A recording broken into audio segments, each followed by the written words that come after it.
For the first time since Apollo, humans are headed back to the moon. NASA's Artemis II mission is about to do what hasn't been done in over half a century. Send humans back to the moon, not to land, not to plant a flag, but to answer a far more serious question. Can humans still survive deep space? Artemis II isn't designed to make headlines. It's designed to remove doubt. This will be the first crewed mission beyond low Earth orbit since Apollo, and that alone makes it historic. But what truly matters is why NASA is doing this mission before landing anyone. Because spaceflight has changed. The Apollo missions were short. The technology was analog. The risks were accepted, not fully understood.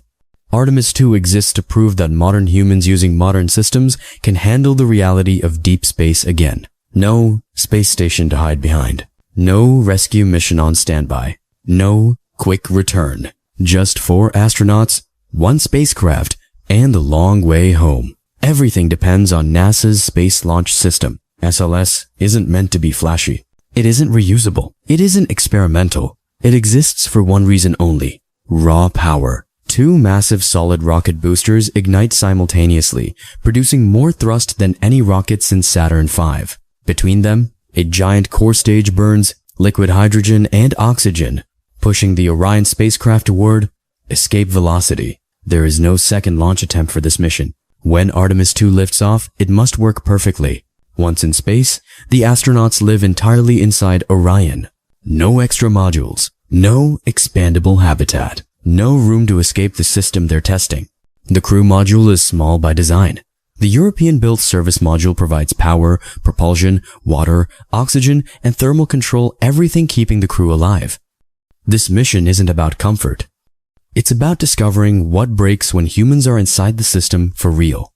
The riskiest phase of Artemis II isn't near the moon. It's the first few minutes. During ascent, vibration, pressure, and acceleration reach extreme levels. If something goes wrong, the launch abort system must instantly pull the crew capsule away from the rocket. Once Orion reaches space, that escape tower is discarded. From that moment on, the crew is committed, just like Apollo. Before heading outward, Artemis II stays near Earth. This is deliberate. The spacecraft enters a highly stretched orbit where the crew tests navigation, propulsion, guidance, and manual control. New spacecraft don't fail dramatically. They fail quietly through timing mismatches, sensor disagreements, or unexpected software behavior. Finding those problems near Earth is survivable. Finding them halfway to the moon is not. Then comes the moment that changes the mission entirely. The translunar injection burn. This engine firing places Orion on a free return trajectory, a looping path that carries the spacecraft around the moon and naturally sends it back to Earth, even if engines fail. Later, Apollo used the same approach. Not for nostalgia, for safety. Once this burn completes, Artemis II officially becomes the first human deep space mission since Apollo. Earth stops being nearby.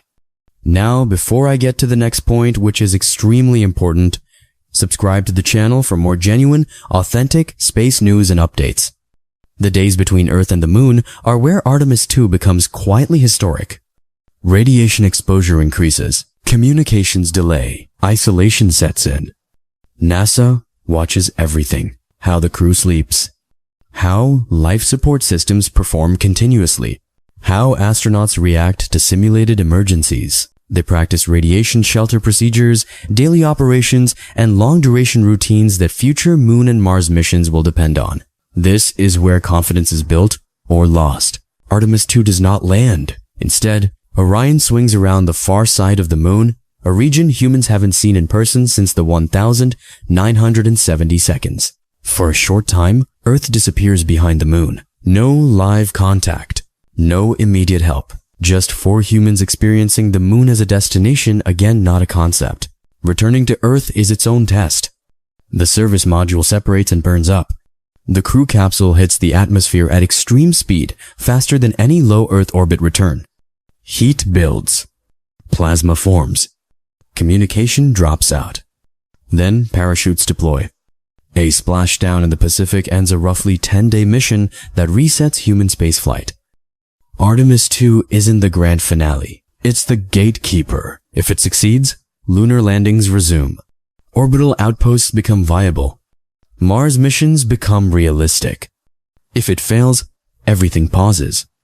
That's why Artemis II matters more than spectacle. For the first time since Apollo, humans are leaving Earth not to make history, but to prove we still can. And in 2026, we'll finally have the answer. Do you think Artemis II launches on time in 2026? Or will it slip further? Let me know what you think down in the comments below. Thanks for watching, and with that, subscribe and turn on notifications,